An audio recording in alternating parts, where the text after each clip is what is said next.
it's the Traveler and Paimon. Hello, you two. It's been a long time. Were you having a really serious discussion right now or something? Just a regular catch-up. We meet here once in a while to go through any recent developments in our research projects. So we just missed him! Maybe we should have hollered to him. He didn't look in the best of moods just now, though. Was he upset about something? If so, he probably wouldn't have been in the mood to help out anyway. Upset?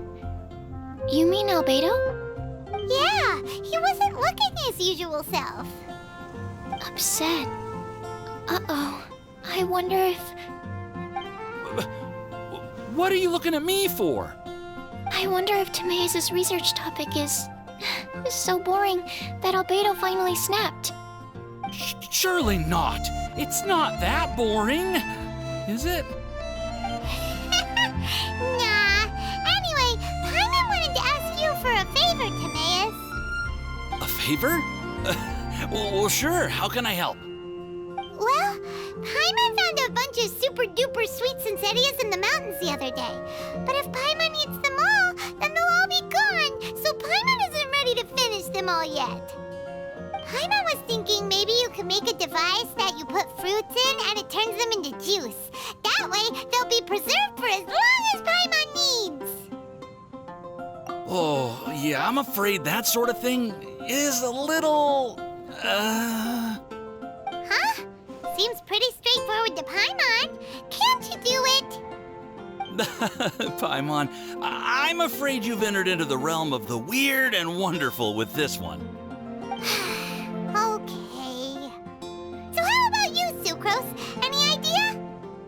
I'm sorry. It doesn't sound like it falls within my area of expertise. I could give it a try if you really want, but I'd probably just end up giving all your precious fruits arms and legs. Whoa, your tone is so calm, but your words are so terrifying. You'd think I'd be used to this by now. Well, as you know, my focus is on bioalchemy. Besides, keeping things fresh forever is just not possible. If you just wanted to modify certain properties of the fruit or their seeds, on the other hand, I'd easily be able to help with that. Alchemists usually focus in on their own research areas. Take us, for example. Timaeus, Albedo, and I all have very different research foci. Paimon, your idea is very imaginative, but it's beyond Timaeus' and my ability. I don't think even Albedo can make such an incredible device. After all, alchemy is not mechanics. There is a big difference between the two. Huh? Well, excuse Paimon for overestimating the power of alchemy. In fact, before Albedo showed up, everyone in Mondstadt thought alchemy was useless. Of course, we know better now. But even then, I have to admit, alchemy is only one of the many wondrous arts in the world. It's certainly not some kind of all-powerful magic that can simply take a substance and preserve it indefinitely. Sorry. That wasn't meant as a criticism against you personally. Paimon just wanted some fruit juice. What's wrong with that? Oh, of course, these are just Timaeus' and my subjective opinions on the matter. If you're really intent on pursuing this wondrous device, you can try your luck asking Albedo. But I wouldn't get your hopes up. If he has no idea how to make one either, you'll have to give up on the idea. He doesn't seem to be in a good mood today, though. What if he ignores us? He won't. Albedo is not that kind of person.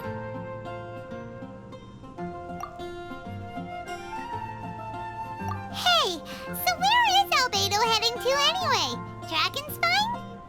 Unless he specifically says otherwise, Dragonspine is where he usually goes. He seems particularly fond of that place. And somehow, the cold doesn't seem to bother him at all. Then let's go to Dragonspine to find him. Come on, there's no time to lose.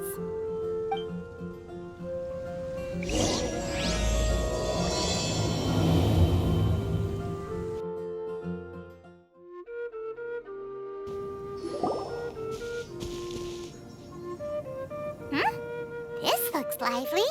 What's the occasion? Let's go and have a look. Hey, Traveler and Paimon.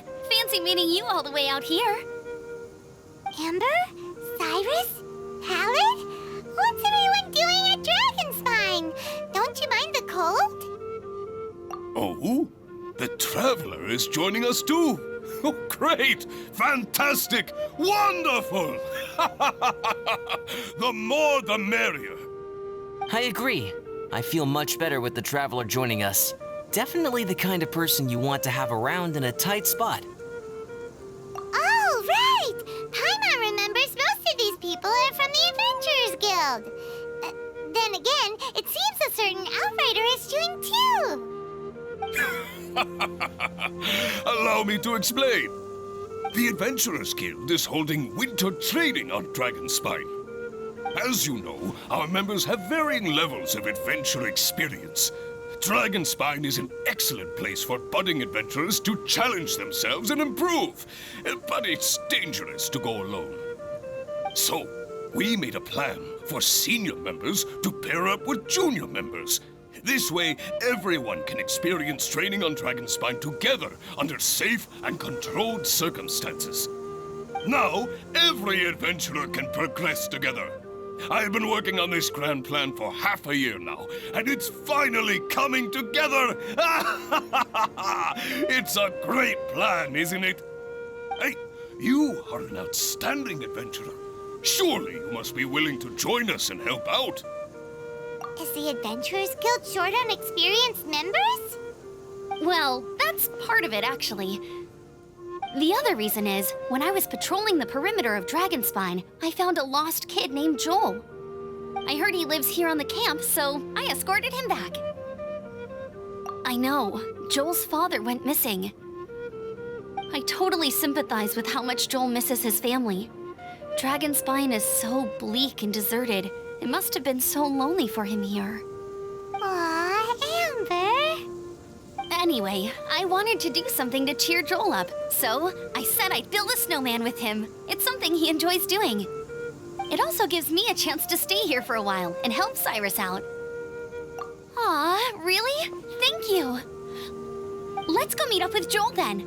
Oh, I invited another friend of mine to join too. She should be here any second. She'll be perfect for this kind of thing. Hey, Cyrus, we've got to take off. Is that okay? No problem. Go ahead. I still have some final checks to make, so I will call you before we depart. Hey, Joel, we're here. Hi, everyone. I'm so happy right now. It's nice to have so many people to hang out with. Are you here to build a snowman too? Build a snowman? Oh, sorry. I forgot to do the introductions. This is Eula, the Spindrift Knight and captain of the Knights of Favonius Reconnaissance Company. Amber, you're being far too formal. The child is never going to remember all that. Please, just call me Eula. Okay, Auntie Eula. You can call me Joel. Auntie Eula? Uh-oh. Eula's gonna add that to her long list of scores to settle. All right, if that's what you want to call me, go right ahead. Whoa! Eula just let something go for once? Amber, what's this I hear about a snowman? I came to assist because you told me the Adventurers Guild was short-handed. Yeah, that's something else. But look, Joel's at the age where he should be having fun, and there's nothing to play with on Dragonspine. He used to build snowmen with his dad, and since his dad's not around, we're keeping him company instead.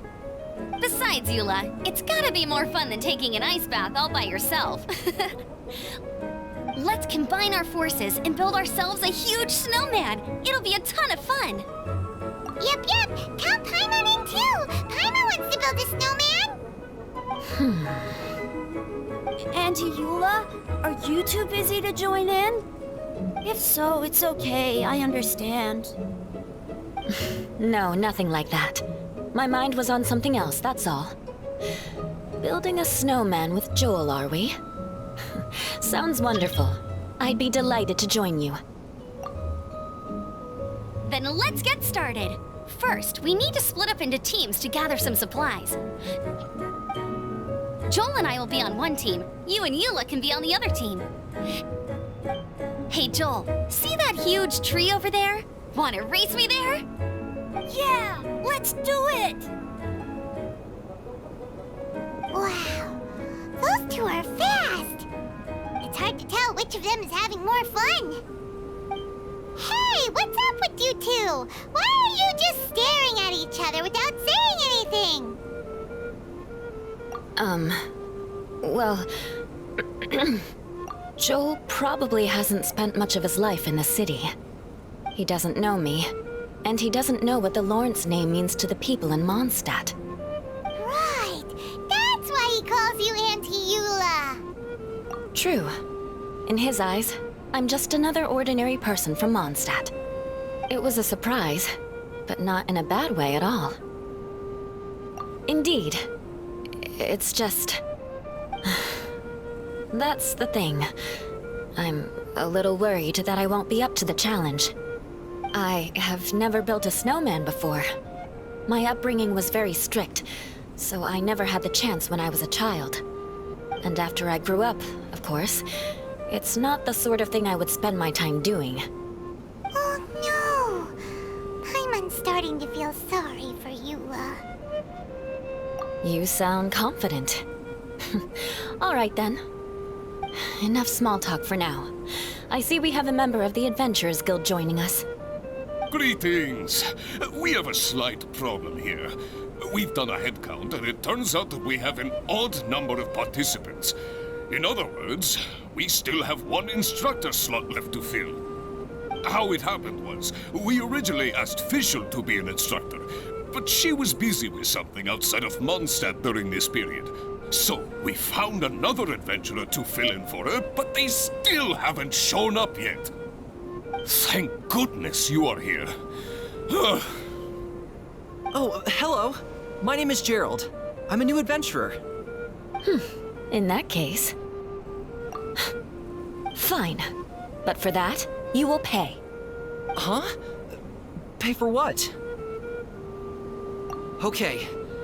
I got it. I'm ready and willing to learn. Good, good.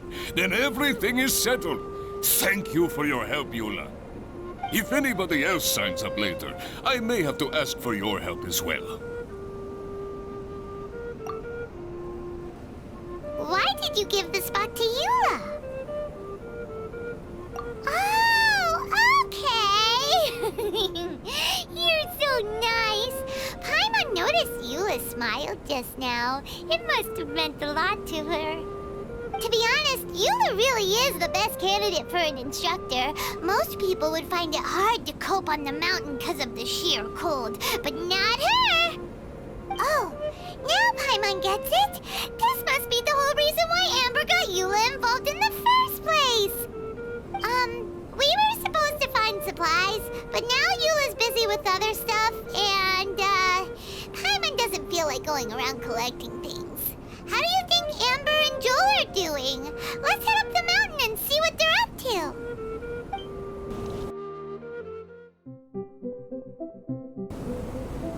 Strange.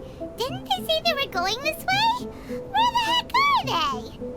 Did we get here too late? Have they moved on already?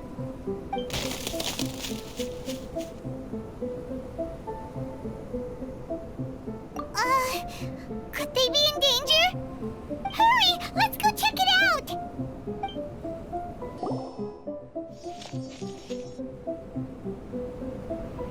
The sound just completely stopped! How could that happen? After all the adventures we've been on, our tracking skills are honed to perfection! Aren't they? Oh, guess we underestimated whatever was behind it. But if that's the case, then what exactly are we dealing with here? I know that voice. Huh? What brings you to Dragonspine? Oh, so it was Albedo all along! All along? Oh, what do you mean by that? On the way here, we kept hearing weird noises, and it felt like someone was watching us the whole time. Turns out it was just you! Honestly, you really gave us the creeps. If you're bored up here, go find something useful to do. Don't go sneaking around scaring the poop out of people. The things you felt and heard could easily be attributed to animals, or bandits, perhaps. You should be wary at all times in this environment. There are all too many ways to sustain losses here if you aren't careful. So, what business brought you here? We actually came to look for you, but then it turned into looking for Amber, but now we've met you, so we're back to that again. Your thought process is rather chaotic, as is the way in which you articulate it. Hey! How dare you! All Paimon's trying to say is that we came here to look for you! Oh, is that so? Then it must surely be something of great importance. I'm all ears.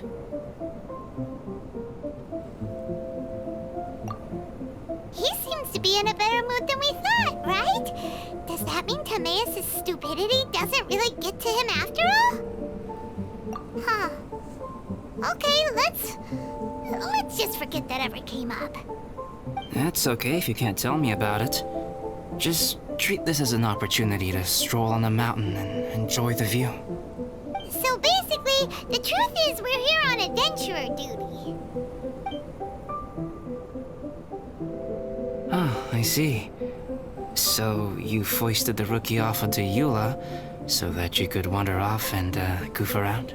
We're not goofing around! And Eula was the right person for the job! We were just being nice. What about you then, huh? What are you doing on Dragonspine? A friend commissioned me to do some artwork recently, and I have yet to finish. I came here because it's a quiet place where I can gather my thoughts, gather inspiration, and gather some raw materials while I'm at it.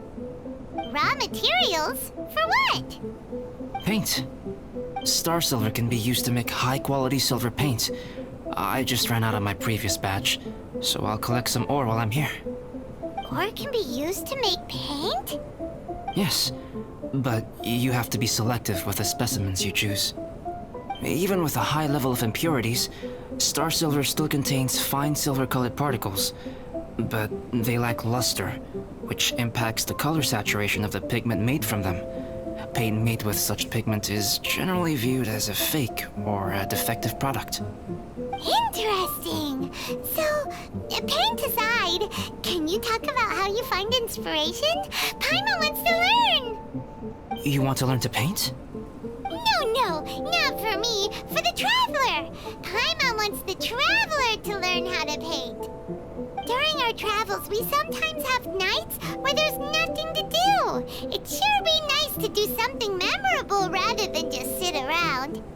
Painting is a great example because it can capture a moment in time, so it seems like it's definitely a worthwhile skill to have. Yep, why not? Once you mastered it, you can paint Paimon! Not a bad idea. Well, since you two would like to learn more about painting, why don't you come with me to the campsite? I have painting materials there. You can practice while I give you some guidance. Sounds great! Oh, she'll be fine. She is a Knight of Favonius after all. Let's just forget about all that stuff for now and go with Albedo. Come on, let's go! It's so cold out. Paimon wants to get to the camp and warm up by the fire.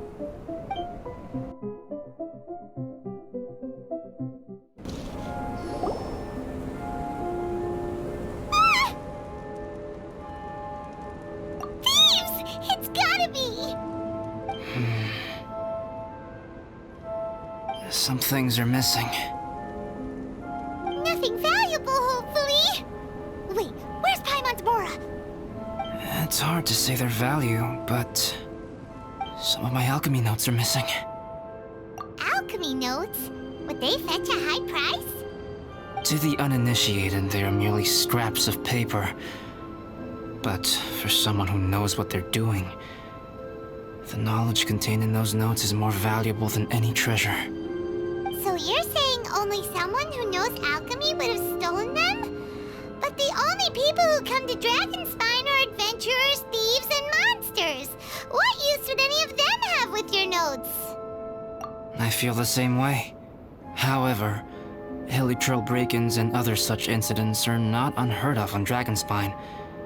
It's difficult to draw a conclusion based solely on the evidence at hand.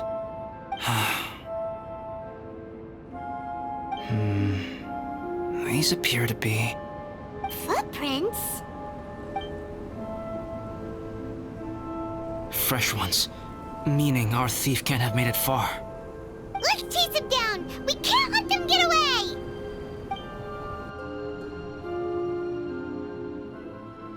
Here, more footprints. They're heading to the cavern! Ooh, we got you now! You sure can run, but you definitely can't hide! Let's go in! Wait, I have an idea. I'll go in alone. Traveler, please stay here and guard the entrance. This cavern has 2 points of entry, and there are shortcuts inside. Judging from the state of the footprints, he hasn't been in there long. I should be able to reach the other side before he does. Cut him off at both ends. Good idea! Whoever apprehends the thief first has to notify the other party. This way we're fully covered. Still, safety comes first. We do not yet know the identity of our thief. Please take care. We'll be fine. Okay, see you shortly. Of course. I wonder if Albedo found the thief. This is taking forever. Really? Huh. Maybe it just feels like a long time because Paimon hates waiting. Waiting is so boring! Why don't we find something to do to pass the time? You know, something like... Oh!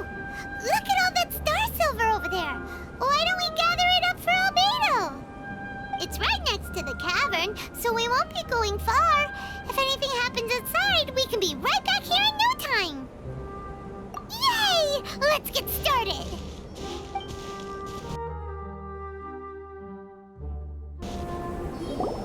Alright, this should be enough.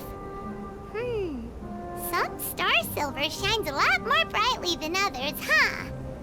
Finally, you're back! Yes.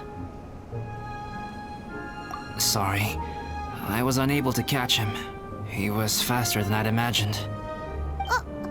Oh. So after all that, we still don't even know who the thief was?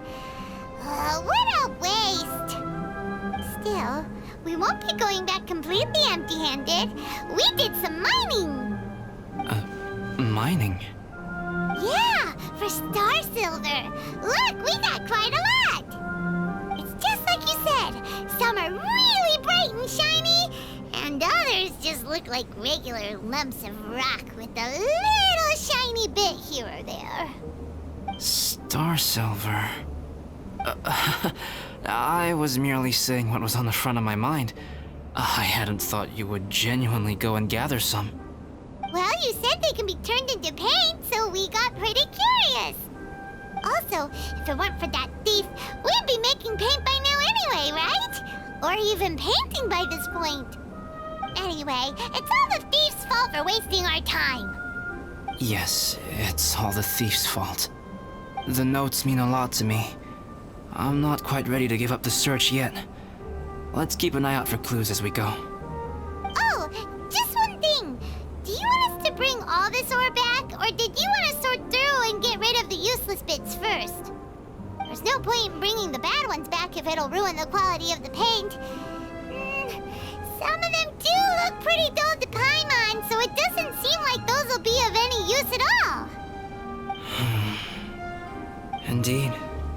The sorting process is necessary. Humans are such practical creatures. They only want those things that are good. Once they have learned to distinguish between good and bad, they will never stop comparing things in their minds. Useless things should be disposed of at the outset. Right! Saves a lot of time that way. Efficiency first. So let's start by... Help! Help me! Wait! Did you guys hear that? Was that a cry for help? It's likely an adventurer in danger! Okay! The voice was definitely coming from around here. Is anybody there? Help me! No way! Is that... Is that the Traveler and Paimon? It's me, Bennett! Whoa! It's really So sorry to trouble you guys again. The key should be someplace nearby. Please, help me find it.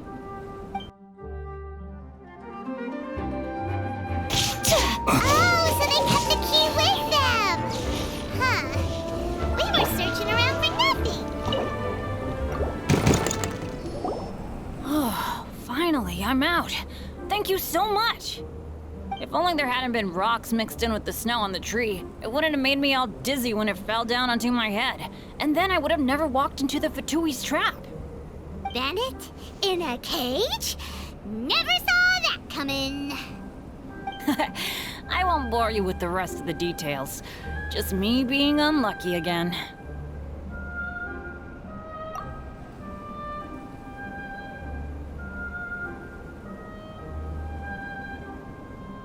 Yep, taking them out was child's play. No need to thank us. You did? That's so nice of you guys. I know they were probably just following orders, but still, thanks for helping me out. So what are you doing on Dragonspine? Didn't Razor want to come with you? Did you hear about the Adventurers Guild thing? They're hosting a winter camp here. As one of their veteran adventurers, I'm here to help out the rookies. Razor's not an adventurer, and as the leader of Benny's adventure team, as well as the only actual member, I had to come on my own. But now I've been stuck here for so long, I probably missed it. I hope Cyrus doesn't get mad at me. Oh! Wait, so that guy Gerald who got left in the lurch, he was supposed to be paired up with you? If so, sorry, Bennett, but you really did miss it. He got paired up with a different instructor instead. What? Weren't they short on instructors? Where'd they suddenly get extras from? A few people from the Knights of Favonius stepped up in order to help support the event, so they ended up with more instructors than students. Knights of Favonius? Yeah, they're definitely more reliable than me. I'm just a walking accident waiting to happen. Right. Anyway, that was just the situation when we last saw them. It might have changed by now. Who knows? Maybe a whole load more rookies will have turned up to join in. Besides, after all the trouble you've gone to show up as an instructor, Paimon's sure Cyrus will put you to work. Really? For sure. Hey, wait a second. Where'd Albedo go? Albedo? You mean the alchemist from the Knights of Favonius? He's one of the instructors too? No, he just happened to be on Dragonspine. We were just with him, but then we heard you calling for help. He must have left us at some point after that. Could he have gone back to keep looking for clues? Let's go back to the cavern and see if he's there.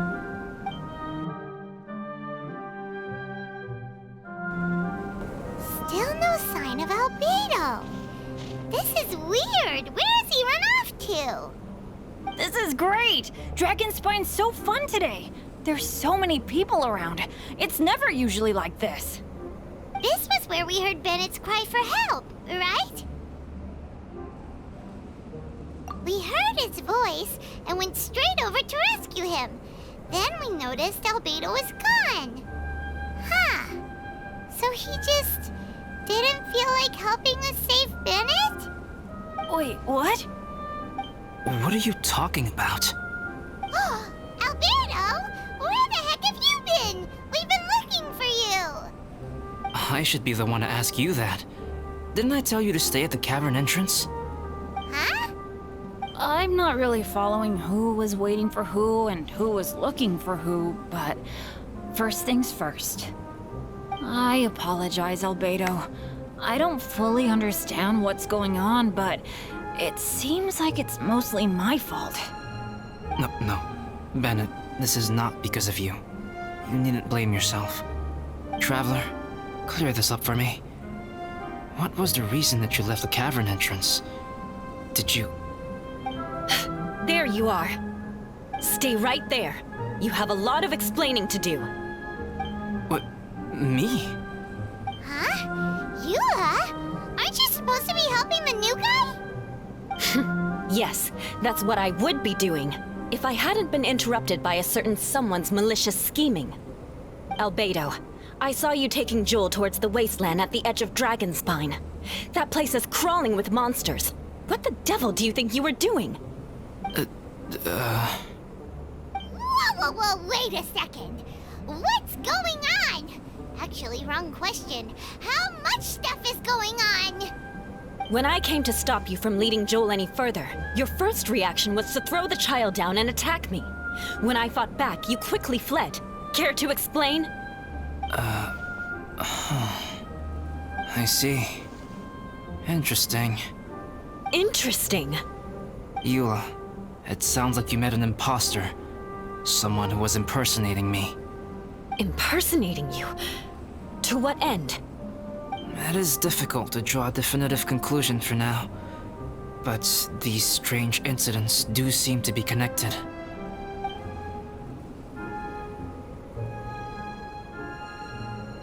Your alchemy notes were stolen.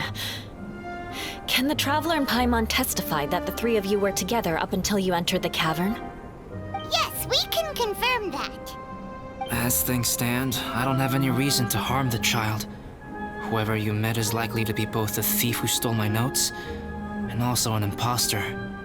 Of course, it's entirely natural for you to be skeptical of my story. I was separated from the Traveler and Paimon for a significant duration while we were pursuing the thief. My word alone cannot serve as a definitive account of my actions and whereabouts during that period.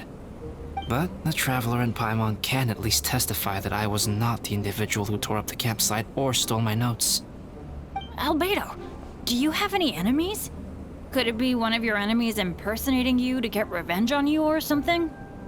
I don't have any enemies, and I'm not aware of having given anyone cause to exact vengeance upon me. There is insufficient evidence to assert what happened with any certainty at this point. Given how serious the situation is, I intend to investigate it myself, even if you decide not to pursue it any further. Eula, I won't discourage your ongoing suspicion of me if you can't believe my story. Though, naturally, I would hope you can afford me some credibility on account of our solidarity as fellow members of the Knights of Favonius. Traveler, Paimon, Bennett, if you are willing, I welcome you to monitor my activities beyond this point so that you can act as my witnesses. If I am what this imposter wants, he will come looking for me again eventually. Things can only become clearer from that point on. I'll give you the benefit of the doubt, as preposterous as your claims sound. And I will choose to believe that an imposter went after Joel, and not you. I will keep Joel safe. If you need any support with the investigation, contact myself and Amber. You have my gratitude. As far as Amber goes, I will... Eula! Eula! Where are you? Amber, we're here. Eula! Oh, and Traveler, Paimon, Albedo, and Bennett. You're all together.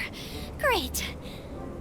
Bennett, I'm glad I ran into you here. Cyrus was telling me you still hadn't shown up. He was getting worried you might have run into some trouble. Yeah, I ran into a little trouble. Thanks for your concern. Sure thing. Well, now that I found you, let's go check in with Cyrus. But before that, has something come up? How come you're all gathered here together? Need any help? Between us, there have been a few minor incidents, but nothing I haven't already dealt with. Oh, yeah. It's my fault, really.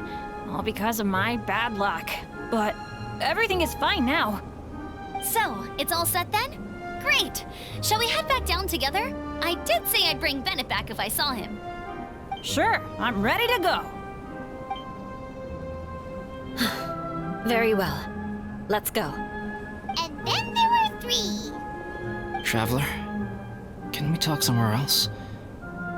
There's something I need to tell you. Let's go to my camp.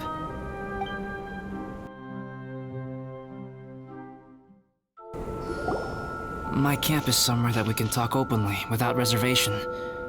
But before that. Whoa, what a mess! Thank you. I appreciate it.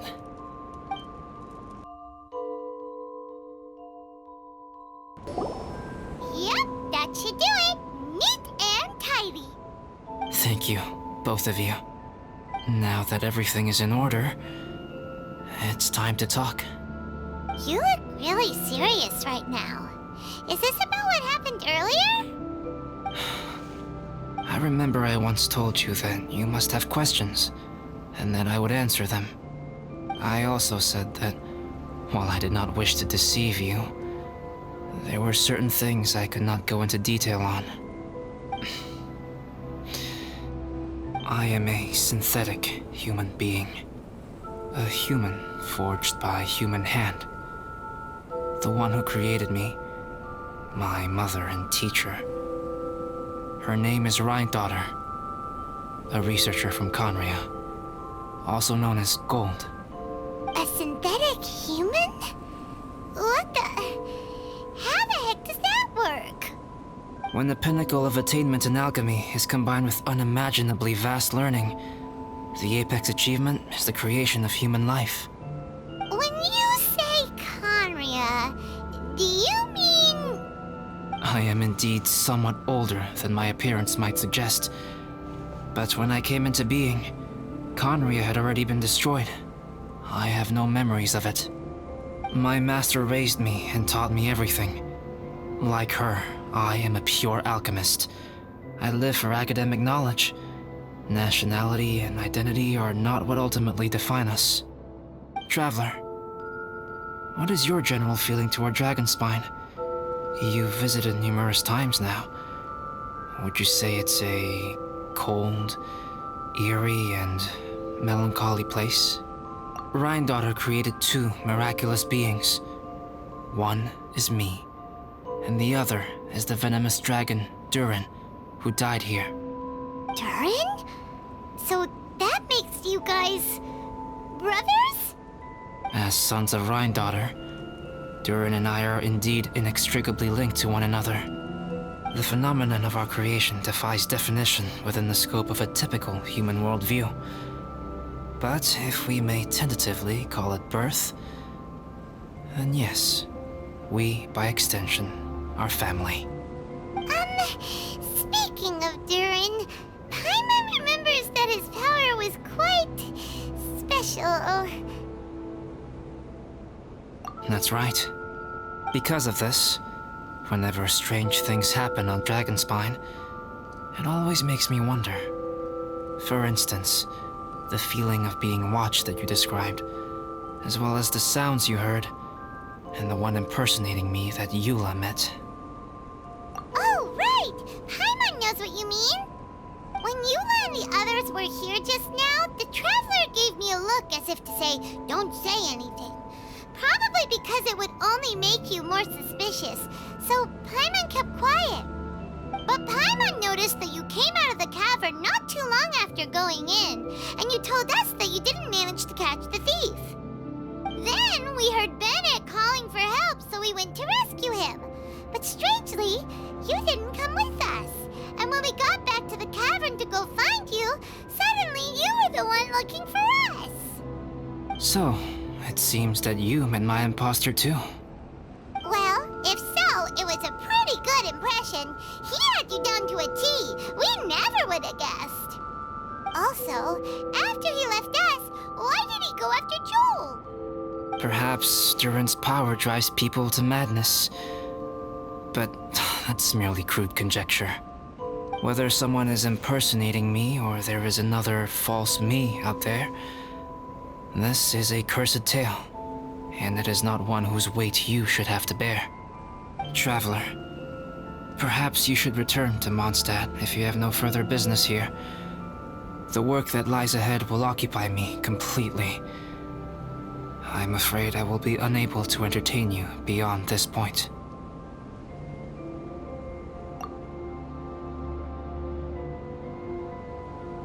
Yeah, we're Dragonspine veterans by now. If there's something really bad going going on. We can't just leave you here to deal with it on your own. That wouldn't be very nice now, would it? Besides, there's no one else in Mondstadt that you can talk to about this. Sucrose and Timaeus don't know your secret. Yeah, don't push us away at a time like this. All right. Thank you. You were intending to participate in that winter camp, if I recall correctly. That could serve as an excellent pretext for you to remain on the mountain. In that case, please join in the activities of the Adventurers Guild as planned, and be on the lookout for any leads while you're at it. If anyone sees me, or someone like me... We'll be sure to pass the info straight on to you. Good. Then we're agreed. Okay, let's split up to look for clues, then meet back here at this camp in a few days' time. Sounds good to me. But please, whatever happens, put your safety first at all times.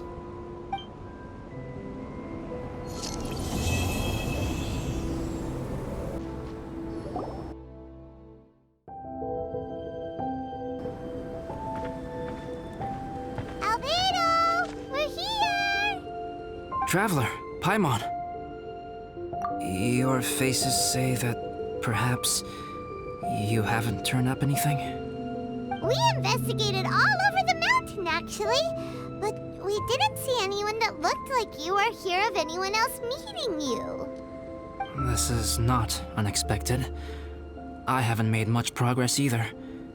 He appears to know that we are looking for him, and has opted to lie low for the time being.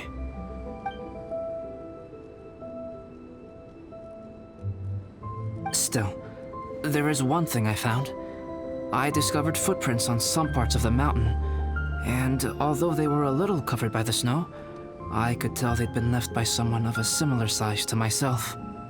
The footprints were quite numerous, so I believe my next step will be to rule out each of the adventurers active on Dragonspine, one by one. We can help with that. We have plenty of contact with the adventurers. So now we... What was that? It came from that direction. Could it be the imposter? Yes, let's hurry.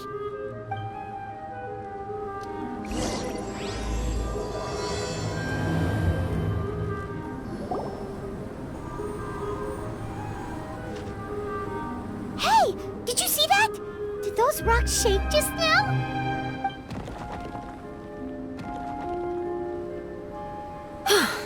That was most unfortunate. What are you guys doing here?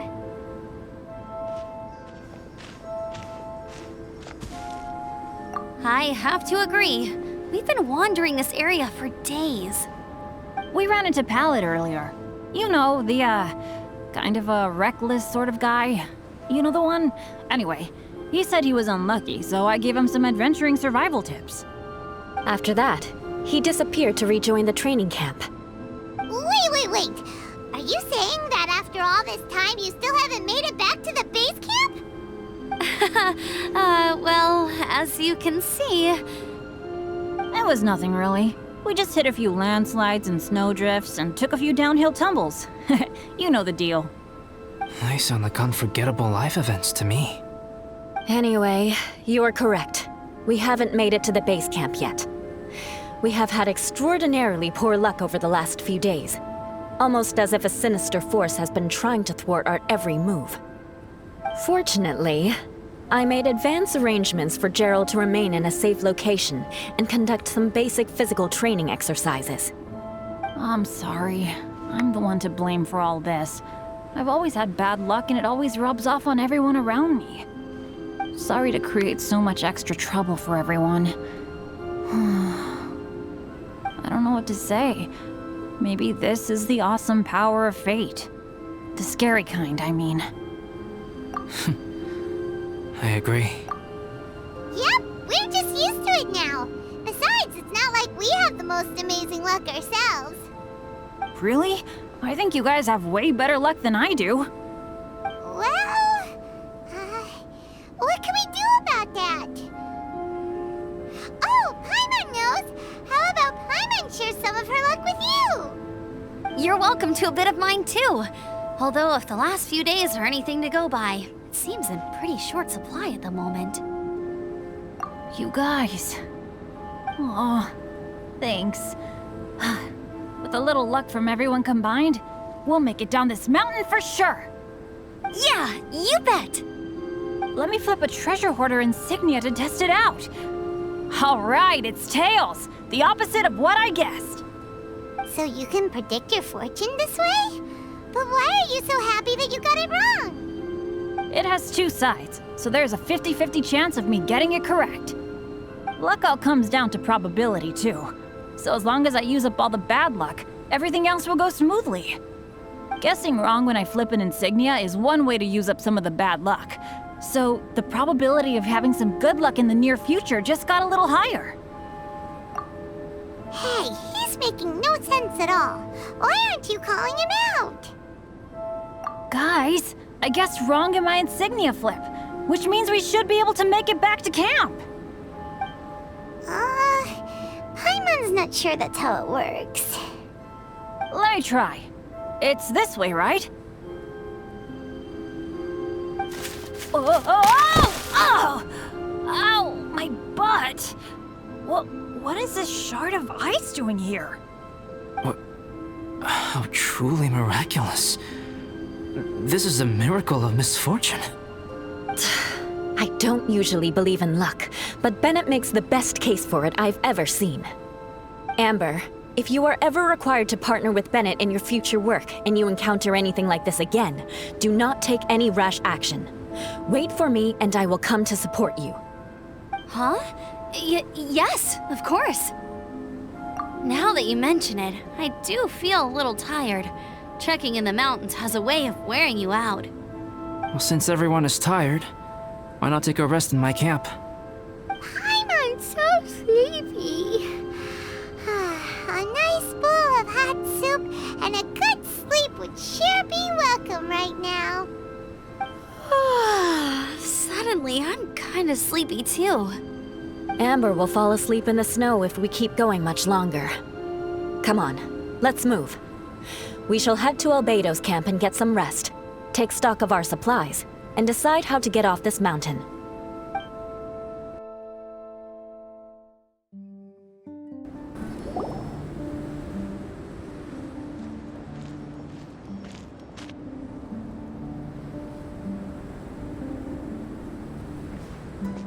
Here we are. Make yourselves comfortable.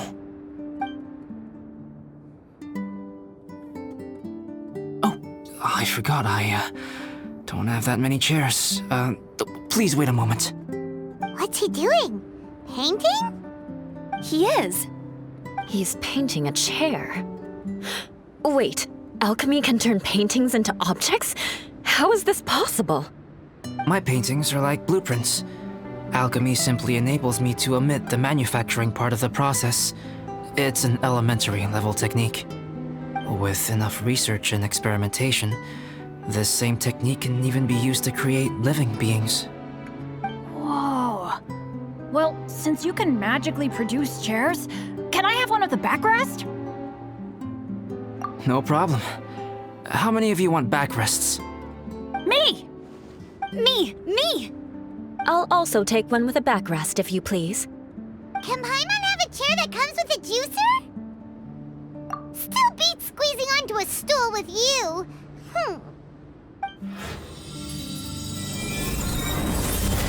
Cool, we have chairs now!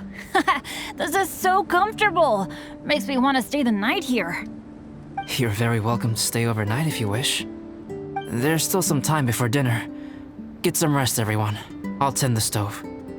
Hey now, we can't be letting you do all the work. I can help. Please, put me to work. Yay! Dinner's ready! Food's ready, everyone! Come on, let's eat! I made a few dishes based on some popular Mondstadt recipes. This is no good hunter, but there should be enough to go around. Please, help yourselves. Wow, smells great. Don't mind if I do. Wait, don't steal all the fried vegetables. Leave some for me. Hey!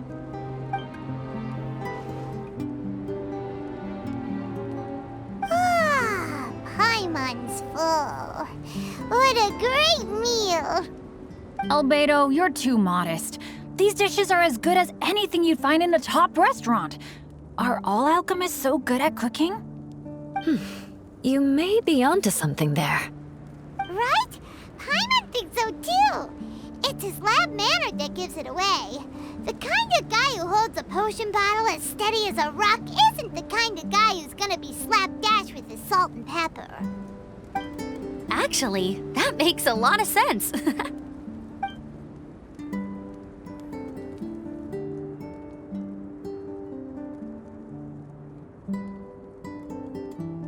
I'm so sleepy after all that food.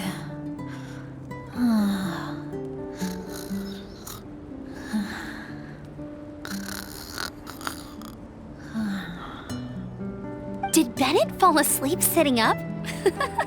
He must be totally wiped out. The way he's sleeping is so alert. I'm impressed.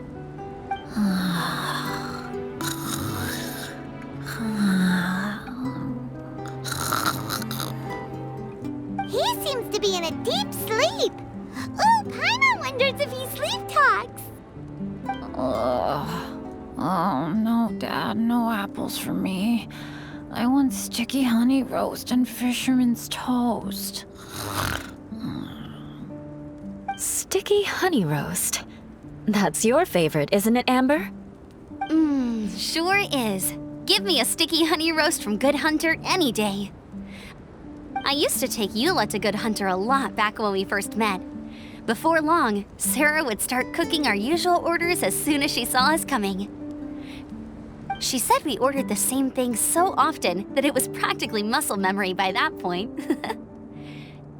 She also said that if everyone in Mondstadt ordered like we do, her job would be so much easier. All she'd have to do is memorize everyone's favorites. Always eating together. Aww, it's nice that you two are so close.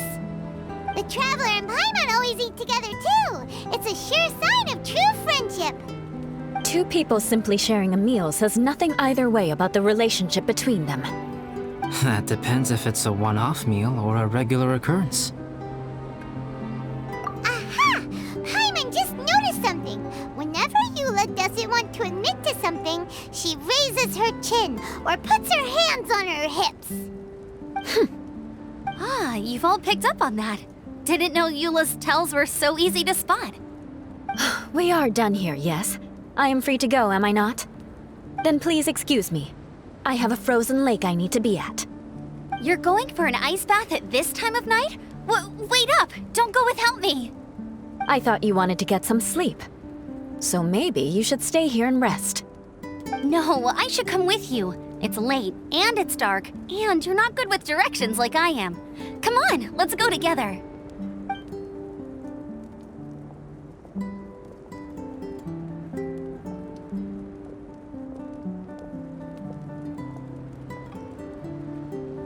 An ice bath? Whew. Rather them than Paimon. So much roast meat. Oh, hey, Dad. I'm doing all right. I'm a leader of my own adventure team now. Wow. Bennett really is a sleep talker. Okay, looks like we got some downtime now. All right, you two. Time to paint. Have you decided what to paint? Like you even need to ask. It's obviously going to be Paimon. Sure. But we should move elsewhere. We're likely to disturb Bennett's sleep if we stay here, so let's go outside. Okie dokie. All right, grab your easel, paper, brushes, and paints. Don't leave anything behind.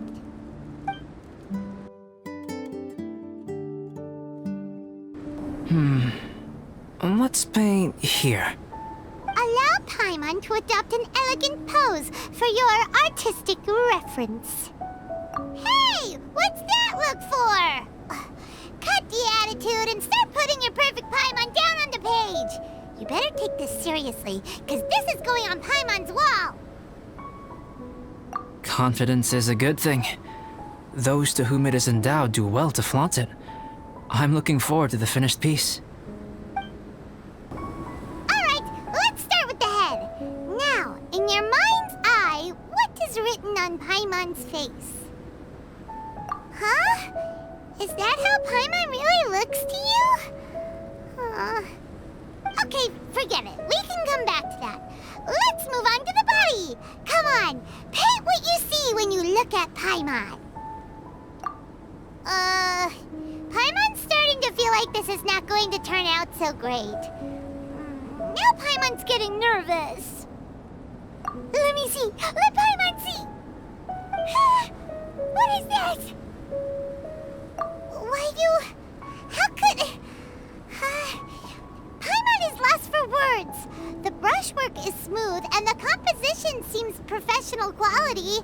You had no problems there. So what the heck happened with the face, huh? Explain that stupid expression! Explain it! Smooth, professional quality. And those eyes! Those boring, lifeless eyes! Where's the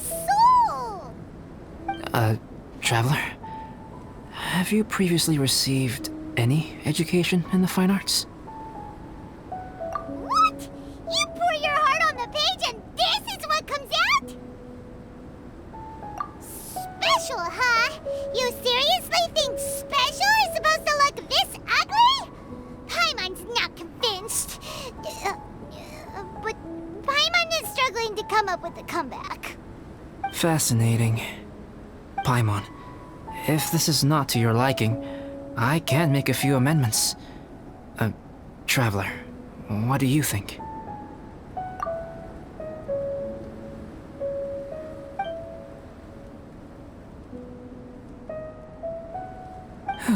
All right then. Paimon, is this better? It's a total ground-up overhaul, that's what it is! It's so pretty! Is that really what Paimon looks like? Adding flourish to the finished piece is an essential component of what makes art... art. This is not to say that you differ from the painting on a fundamental level, rather that the real you and the you in the painting present two different styles of beauty. You remain the core reference point for the painting. So, Paimon, you can put your misgivings aside and hang this painting wherever you like. Wow! Thanks, Albedo. Oh, I merely added a flourish here and there. You should be thanking the Traveler. In truth, ground-up overhaul is more or less an accurate description. The more Paimon looks at it, the more she likes it. Great! Paimon has a portrait painting. Paimon's gonna show this off to everyone. It's nothing. I can paint you next time, if you'd like. You can hang it in your home as a souvenir. I rarely entertain so many guests at my camp. It's lively. A little noisy, even. But I don't dislike it. Liveliness is a rare thing here on Dragonspine.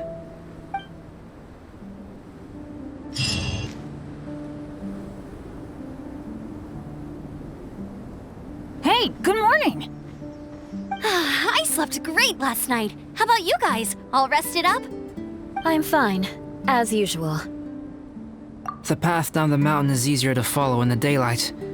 Let's take this chance to head down to the base camp. Let's go! If we make good time, maybe we can all get lunch together.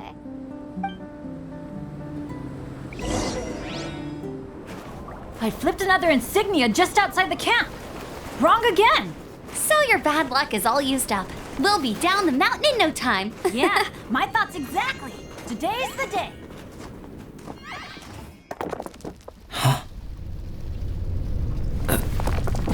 Oh no! Avalanche! Look out! Ah!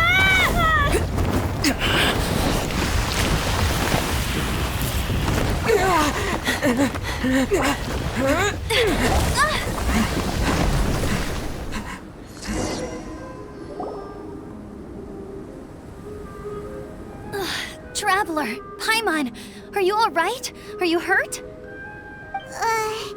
Paimon's fine. That's good. My arm got a little scratched up, but it's nothing serious. I'm okay, but I don't see the other two. I'm afraid the avalanche may have pushed them off the cliff. They fell down? They'll be okay though, right? I think they're both robust enough to survive the fall. But if the falling debris knocked them unconscious, and they're lying there in the freezing cold, we have to get down there and rescue them, immediately. Okay, let's move! Hang in there, guys.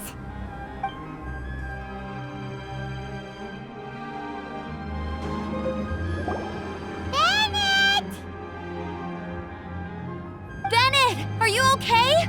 Shout if you can hear me! Bennett! A voice! Over there!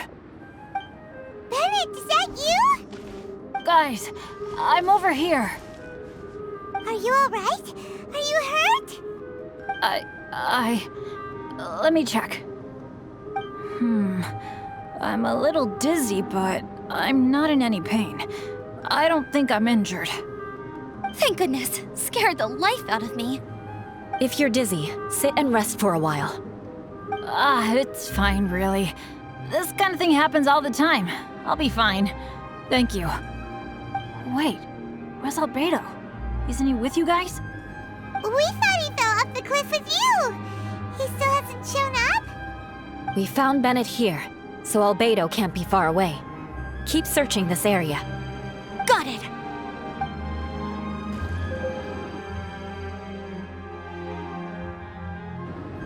Well, any sign of him? Not a trace. Nothing from me either. Strange. We didn't have any luck either. Where could he have gone? Everyone! Ah! Albedo! Are you okay? Nothing serious. Okay, everyone accounted for. Guys, I think it's gotta be because of me. The avalanche only happened because I'm here. I guess flipping a treasure hoarder insignia isn't gonna change my luck after all. No wonder no one wants to go adventuring with me. I'm so sorry. Don't say that. I'm hardly the lucky type myself, so I'm not about to go blaming every little thing that goes wrong on you. Exactly. Besides, Dragonspine is a dangerous place. Avalanches literally come with the territory. Bad luck has nothing to do with it, okay? Traveler, what's wrong? Your face looks... Oh no, did you get hit on the head? Here. Everyone, the incident is behind us now. We should keep moving. Why do I feel that Dragonspine has become more dangerous than it used to be? I hope it's just my imagination. Our top priority now is to get off the mountain and regroup with the adventurers. Whatever further dangers this mountain has to throw at us, we must face them together. Agreed. Guys, keep your eyes peeled and watch your step. Careful does it. Whew, we've been heading in the right direction for a good length of time now. We must be getting close. I can feel it. Victory is in sight! Hooray! As soon as we get to base camp, Paimon wants a bowl of hot soup and some barbecued meat. I hope we can all get there safely. No more incidents, please.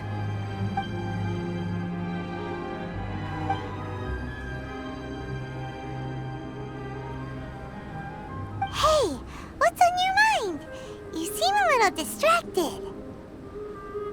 Something's up, isn't it? Are you hungry? Cold? Shall Paimon hug your head to warm you up? I don't think I've spent so much time on Dragonspine before. It sure is cold, but the view is amazing. Isn't it, Eula? Eula? Sorry, I wasn't listening. What did you say? I was just thinking, whenever I've met up with you at Dragonspine in the past, we always stick to the same few spots. It's much more vast and beautiful here than I realized. If it were a little warmer and a little safer, I bet this place would be bustling with visitors.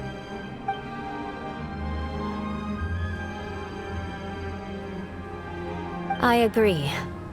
People are put off by the cold and have an aversion to danger. They don't realize that there is much to explore beneath the icy exterior, if you were willing to spend the time and energy. Albedo, is this the way down? Yes. I think there are several routes in this area. Does the path fork off here? It looks like it does. But maybe it doesn't. My head's still a little fuzzy from the impact. I'm kinda dizzy too. I keep thinking things are swaying a little. Maybe I'm just hungry. Either path will work for us. The smaller trail is less worn and harder to see, but it's also shorter. Since everyone is weary, I suggest we take the shortcut. Follow me.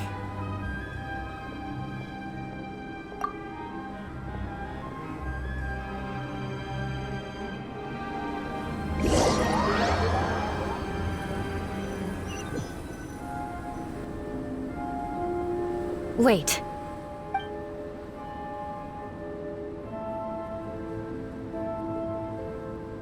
Bennett and Amber don't look well. Can we take a break? We can continue once their conditions have improved. Ugh. Now that you mention it. Huh? You hit your head earlier, didn't you? Oh, you noticed.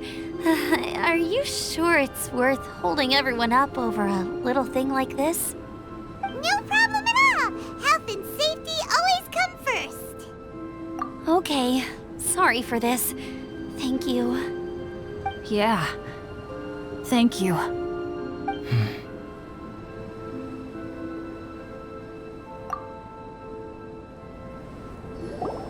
Drinking some water can help with the dizziness. Oh, and lying flat on your back helps too. Thank you, Bennett. Seems like you really know your stuff. Well, when life gives you lemons. Bennett, weren't you feeling dizzy too? Stop pushing yourselves, both of you. Get some rest. We'll continue when you've gathered your energy.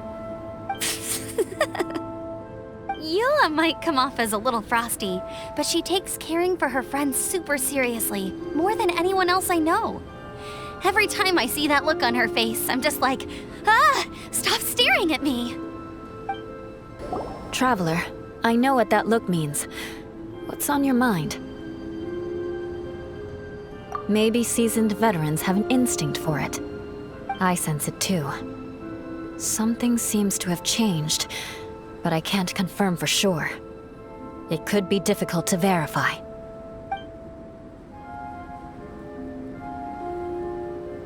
It might be imprudent to speculate out loud, but I believe you know what I am referring to.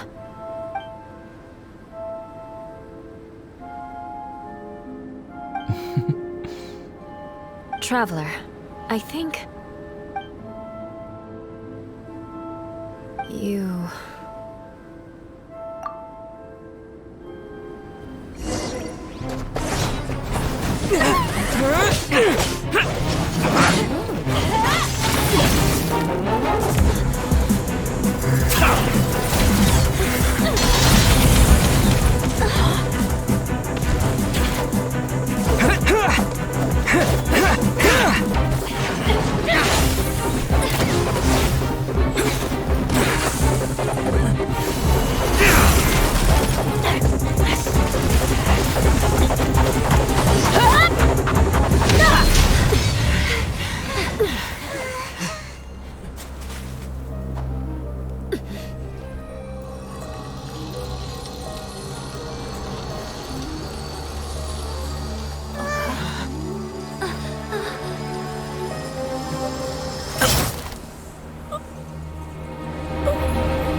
It's not over yet.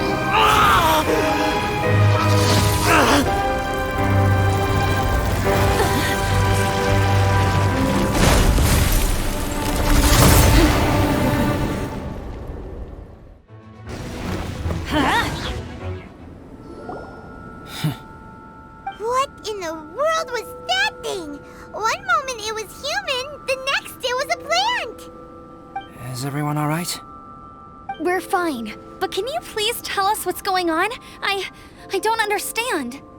I take it this monster is whom I had the pleasure of meeting last time. Correct. As you might have guessed, this is a mutated whopper flower. An extremely rare kind. But can whopper flowers turn into humans? Not typically, but conditions on Dragonspine are far from typical. Perhaps the dragon's blood seeped into the land, then was passed to the monsters via the ley lines, accelerating their rate of mutation. How could that happen? This mountain is home to the remains of Durin, the venomous dragon. If there is anywhere in the world one might expect life to do unfathomable things, it would most likely be here. Durin was an artificially created life form. Its existence is nothing short of a miracle, and proof of countless possibilities. In other words, this mountain we stand on is a cradle of life's profoundest mysteries. A vast and terrifying hotbed of possibilities. The avalanche. It must have been the work of this imposter.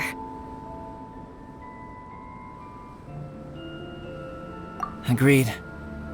All the other troubles you faced on the way down could also have been its handiwork. My guess is that it was targeting everyone that I've had contact with. Right, I forgot all about that. It's not inconceivable. But what was its purpose? Was it just trying to get rid of us? I have a preliminary hypothesis on this. Whopper flowers are masters of mimicry, and those we encounter in the wild often appear in the vicinity of the plants they impersonate. In other words, the whopper flower likely has an instinct to replicate and replace. As a plant, it will disguise itself as another plant and infiltrate the group, hiding among them for cover. The plant being imitated has no way to detect or fight back against this behavior. But when it disguises itself as a human, It wanted to replace you and infiltrate our group? yes, maybe it created the avalanche to get rid of us. I predicted this eventuality, so I availed myself of the avalanche to hide and lure it out. It was watching us the whole time, and when it saw that I had disappeared, its instinct was to take my place. At that point, its disguise was complete, and its next move was to hunt its prey. Yes, that's exactly how whopper flowers operate. So when it approached and attacked Joel, what was that? A trial run? Perhaps. Or maybe it enjoyed posing as a human, and wanted to experience what it felt like to be human. We're fortunate to have discovered it in time. I think the Traveler was the first person other than Albedo to notice something was wrong. Traveler, how could you tell the real me and my imposter apart? I want to know too. I had no idea the other guy was an imposter. They looked exactly the same to me. I see. It goes to show how difficult it is to impersonate a human. This mutant whopper flower tried its best to replicate the original exactly, but still managed to miss some details. Unbelievable. To think that Dragonspine creates such terrifying possibilities.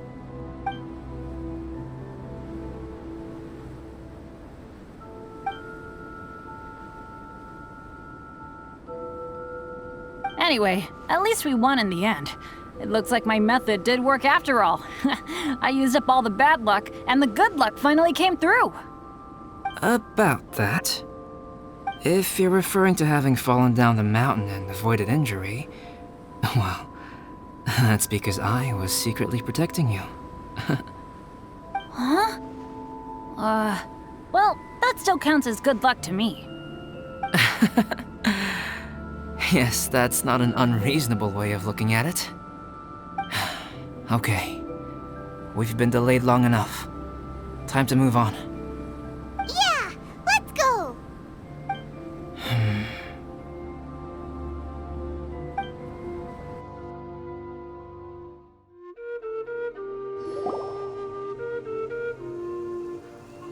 Woohoo! I'm back!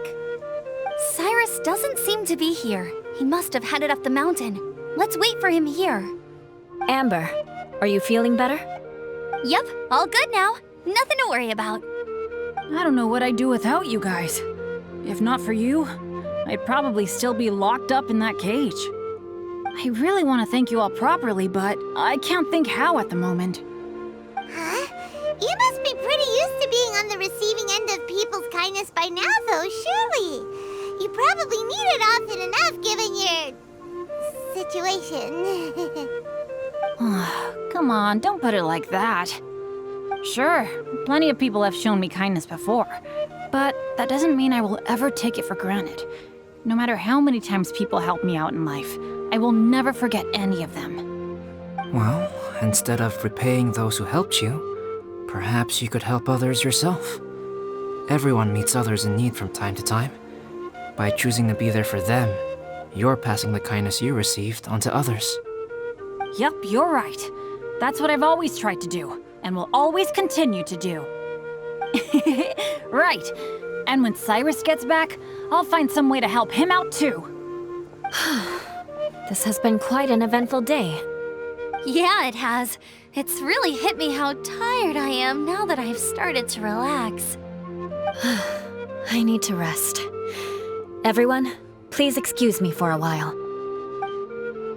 Yeah, I need to get some water and maybe a piece of fruit. Once I'm rested up, I need to get back to being an instructor again. Well, it looks like the curse of the mountaineers who couldn't get off the mountain is finally broken. Feels like an action-packed chapter has come to a close. Shall we find somewhere to rest and chat too? Why not? Then please, come with me. You sensed something too, didn't you? Then let's go. Huh? Are you going back to your camp again? Paimon thought maybe we could talk here. Okay. Might as well come with you. Good. Shall we set off right away?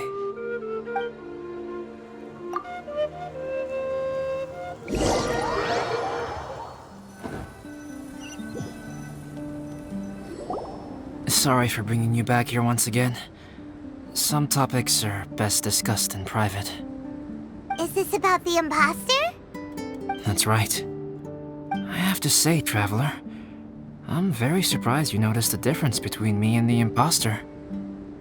Yes, this mark. Perhaps it's where it all began. Ooh, sounds like the beginning of a big story. Keep going. Well, I can't deny that what I'm about to say does sound like something from a children's storybook. So, what do you think this diamond-shaped mark means? A tattoo? A crest? Something else? No.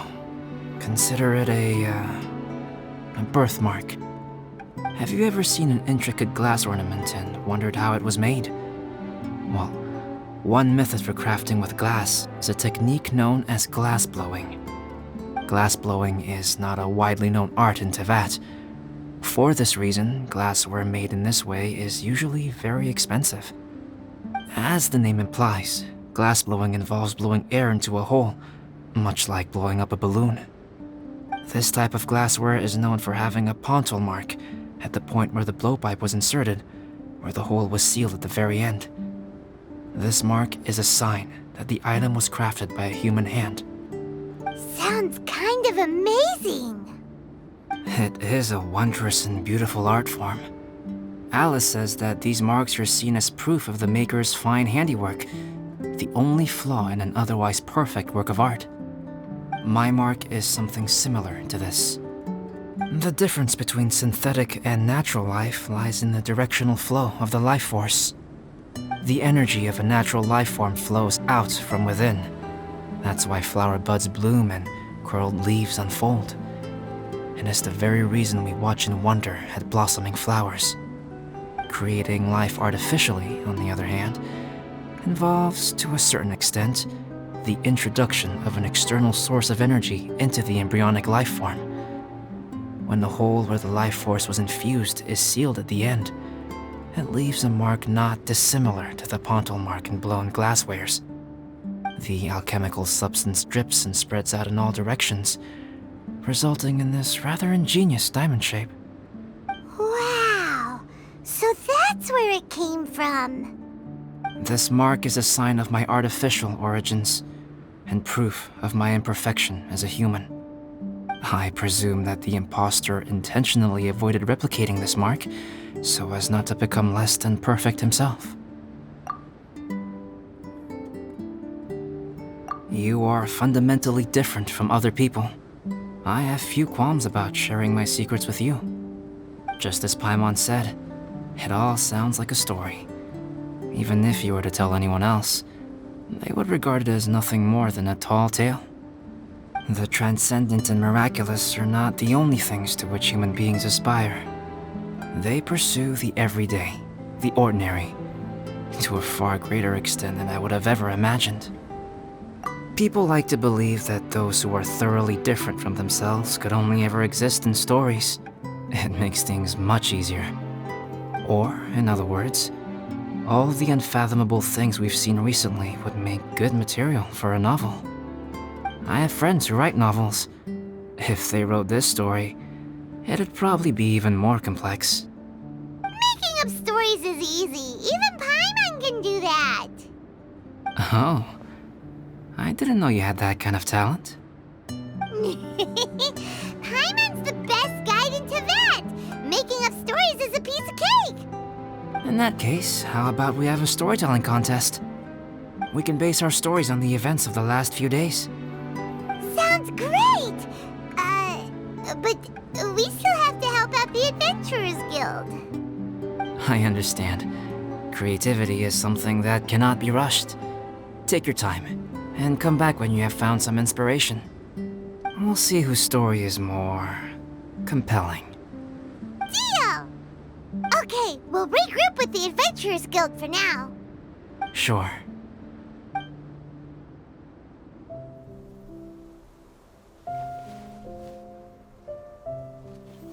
My story. Yes, I should have known. Master's failed specimen in the dragon's belly. This is where the story truly begins.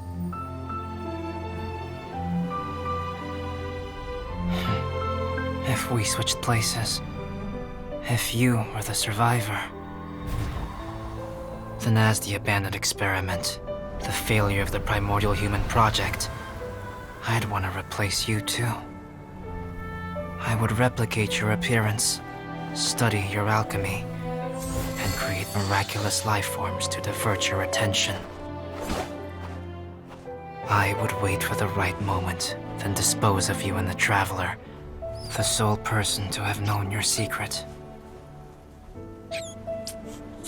And then, I could finally experience the joy of being brought into the world.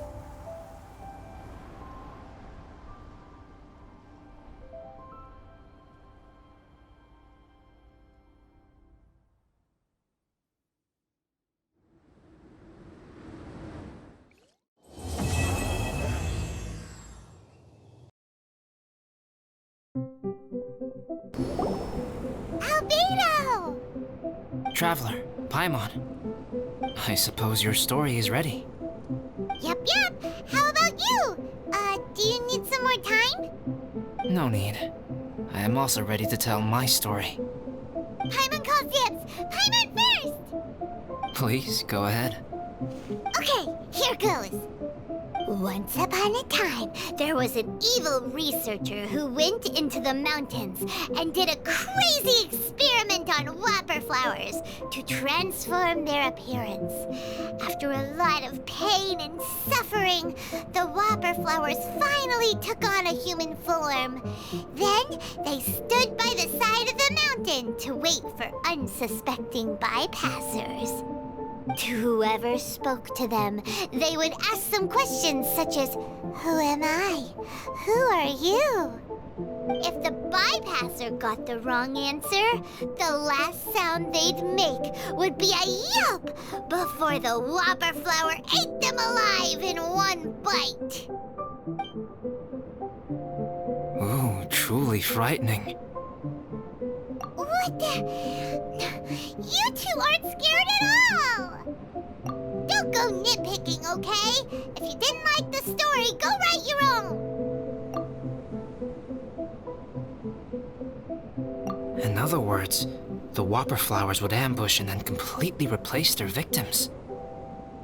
And then what? Go back to where the person lives?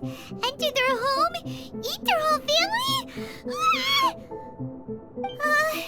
Paimon made up this story, but now Paimon's the one who's scared by it.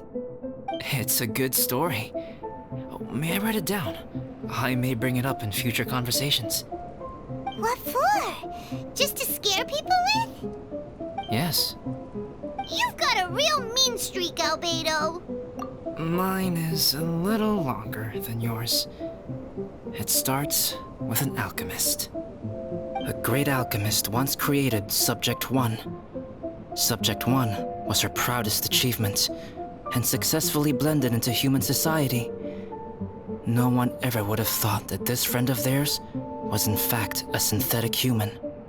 However, unbeknownst to Subject 1, the alchemist had tried the same experiment many times before he had come into being. Some of the rejects from failed experiments had been discarded, but had not died. Subject 2 was one such failed experiment. He was swallowed by a great dragon that came to rest upon a snow-swept mountain. Many years later, he was resurrected by the dragon's mysterious power. He saw all kinds of people on the mountain, including Subject 1, who had somehow miraculously blended in among them. Never in Subject 2's wildest imagination had he thought it possible for experimental life forms such as they to deceive everyone so successfully. He saw the way humans accepted Subject 1 as a friend, witnessed their affection as they addressed him by name. This was what Subject 2 wanted. Now, all that Subject 2 desired was to replace Subject 1 and take the joy of his existence for himself. This is giving Paimon the chills. So scary. Subject 2 began to unfold his plan. He stole Subject 1's books and notes and studied all that Subject 1 had learned from the alchemist. Subject 2 was highly intelligent, and he learned quickly. He changed his face into an exact replica of Subject 1's face. Then, he found a plant with mimicry capabilities and transformed it using dragon blood and alchemy. And so, not only did Subject 2 transform his own appearance to perfectly match that of Subject 1, he also created a third entity, Subject 3. What? There's 3 of them now? But Subject 2 wanted to become a perfected human. So, he erased a mark on both his and Subject 3's necks, for these marks were symbols of imperfection. In my view, it was probably a subconscious act, an instinct. He so desperately craved to become a perfect human being that he forgot something. Human beings are defined by their flaws. Subject 2's plan was meticulously crafted. Subject 3 would draw Subject 1's attention. After Subject 1 disposed of Subject 3, he would assume the threat had now disappeared and would let his guard down. The next moment that Subject 1 was alone, Subject 2 would make his move. He would eliminate Subject 1 and become the only one remaining. He would secretly replace the Subject 1 of everyone's memories and inherit his identity, residence, clothing, sword, name, and friends. People would have no idea that the individual they knew had become somebody else from one day to the next. This is way too scary. Paimon's never gonna be able to trust anyone again. But just before Subject 2 could carry out his plan, a unique stranger entered the mix. Subject 2 tried to make contact with this person, but found that they could somehow sense he was different from Subject 1.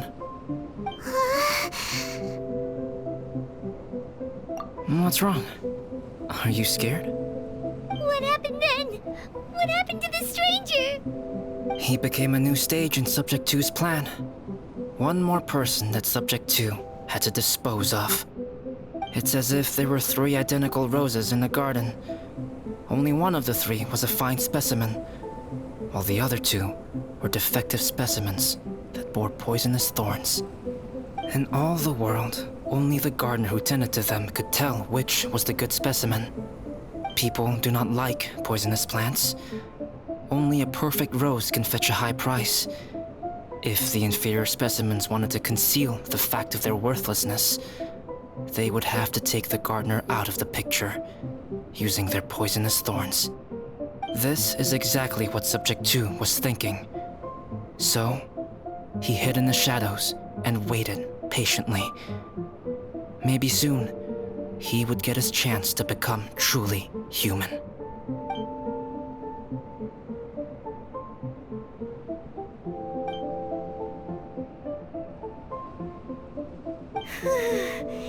That was intense! So what happened after that? Did Subject 2's plan succeed? Paimon can't bear thinking about it! Fortunately, it is just a story. And even in this story, Subject 2 did not succeed. But you can never let your guard down on Dragonspine. Monsters mutated with Durin's power and blood are also creatures of Rhine-Daughter. Just like me. You must beware of all such creatures. I'm glad to hear that. It's okay. I know what I am. You and I are both different, so there is no need for me to hide the truth from you. The only thing is that sometimes, when I think about how mighty the power of alchemy is, I feel so small. As beings who set foot in this world, how arrogant are we in desiring to control our destiny, and in desiring to create? Is creation an arrogant act, Traveler? If not, why do we call the ones that created us and control us gods? If it is, then what qualifies us to call ourselves creators? How far must we take our reverence and respect, and what purpose does it serve? Nothing special, but whenever I think about it, I feel a twinge of grief. Poor Albedo. Hello? Traveler, are you here? Hey, is that Amber? Thought we might find you here. We're here to deliver a message from Cyrus. There's gonna be a big event down at the base camp, and they want you there too, Traveler. Winter camp is nearing its end. Apparently, even provisional instructors are required to attend. Looks like we need to go, Albedo. Bye for now. Then I won't keep you. I have some things to attend to here, so forgive me for not seeing you down. Don't worry about it. There have been no issues getting up and down the mountain recently. Is everyone ready? Let's not keep them waiting.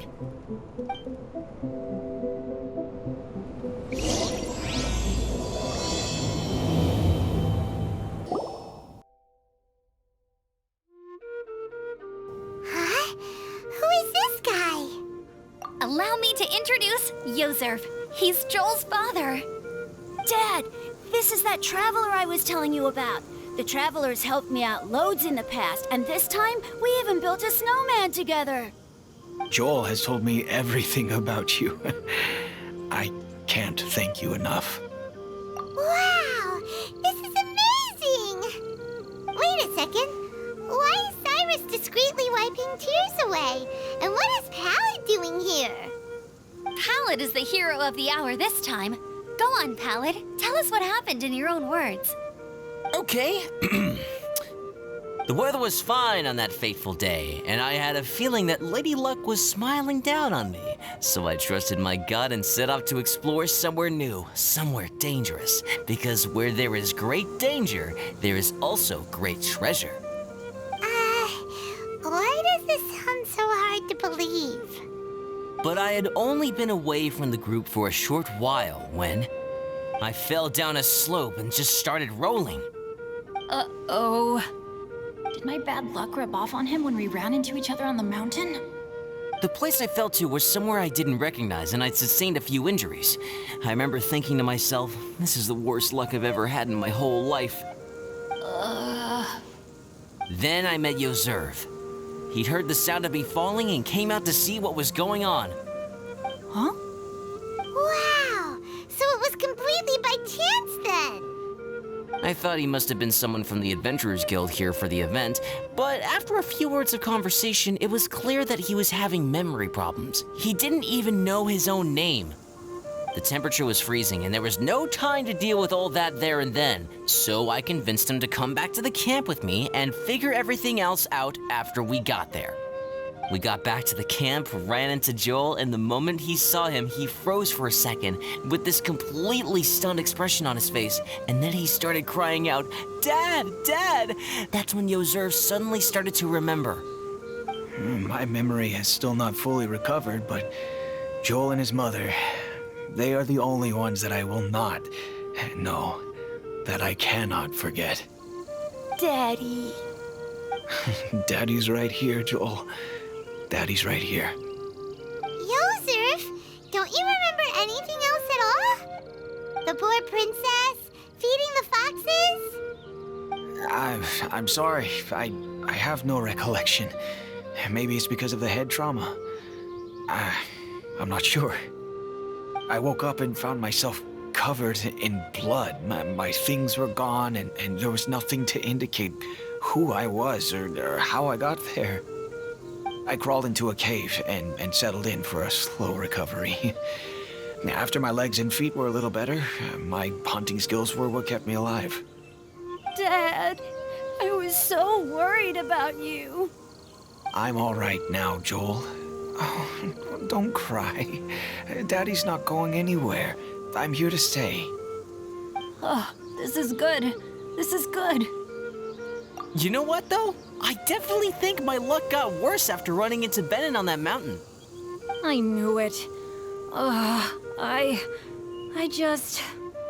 No. I just meant if it weren't for you, there's no way I ever would have run into Yoserv on a mountain this huge.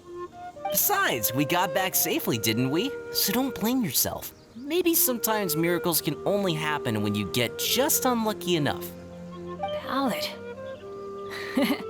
When did you become such a smooth talker, huh? Huh? Am I?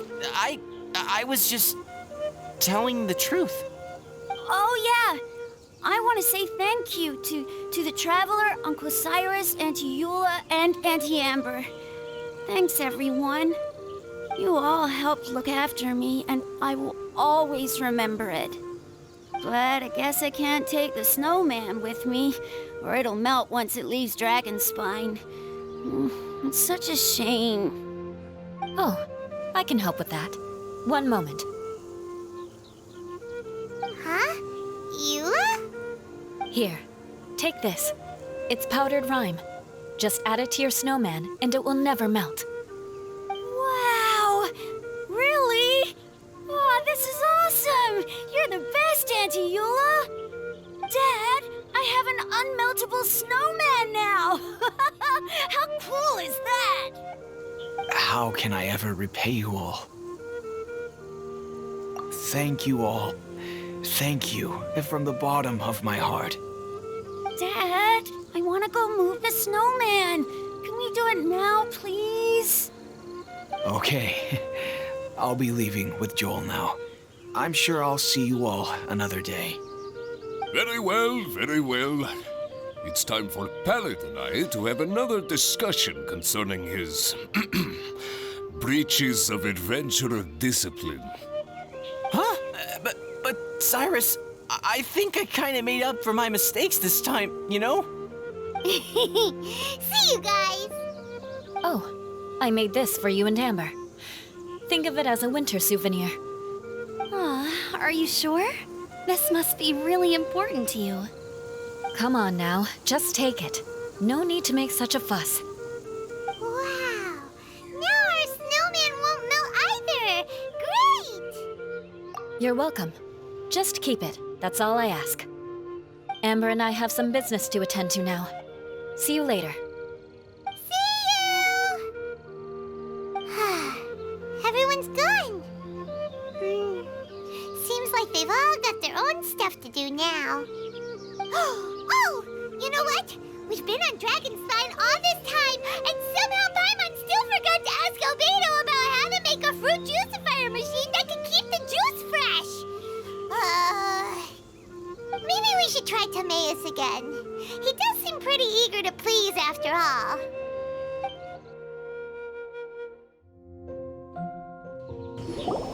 Timaeus! Traveler and Paimon, what can I do for you? Wait a minute. You've got that mischievous look on your face. Oh, you're not still thinking about that ridiculous juicer thing, are you?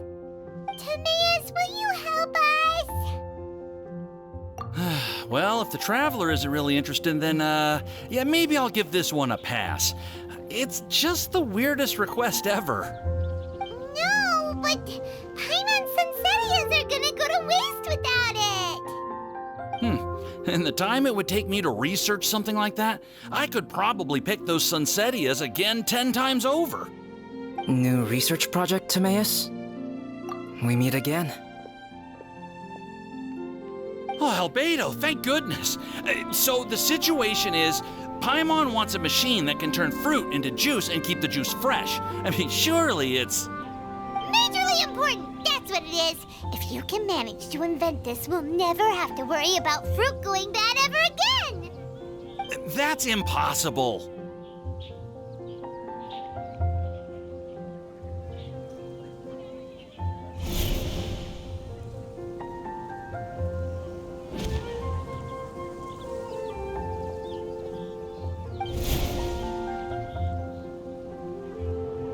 Turning fruit into juice is not hard, but keeping it fresh is more difficult.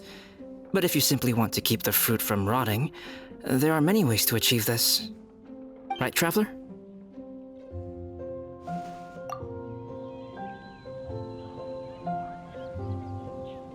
What about his neck? What's wrong? Is there something on my neck? From the look on your face, it's as if you thought I just played a practical joke on you that was in exceedingly poor taste.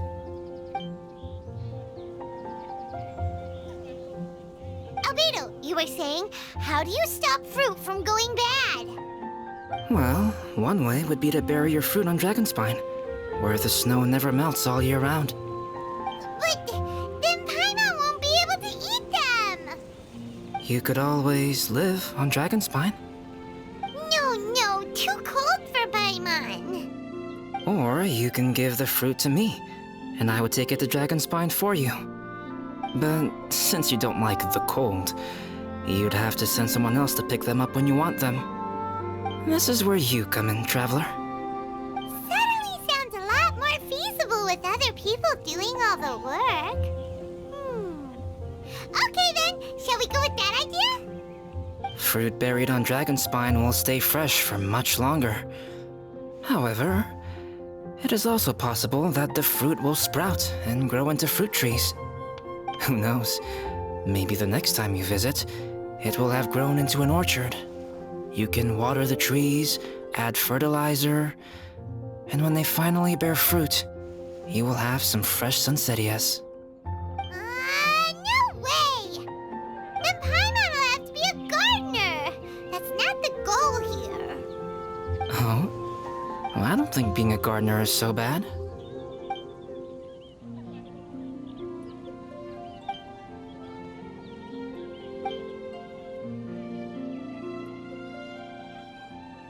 Albedo, stop trying to get your hands on Paimon's super sweet Sunsettias! It bothers you, does it? Of course it bothers Paimon. They are the rarest, super-duper sweetest Senseias ever. And they're not for you. Okay, but they're just Senseias. I think you're only so attached to them because you don't have much fruit of this quality in your possession. When someone's pockets are full and their spirit is fulfilled, they don't easily fall prey to this kind of yearning.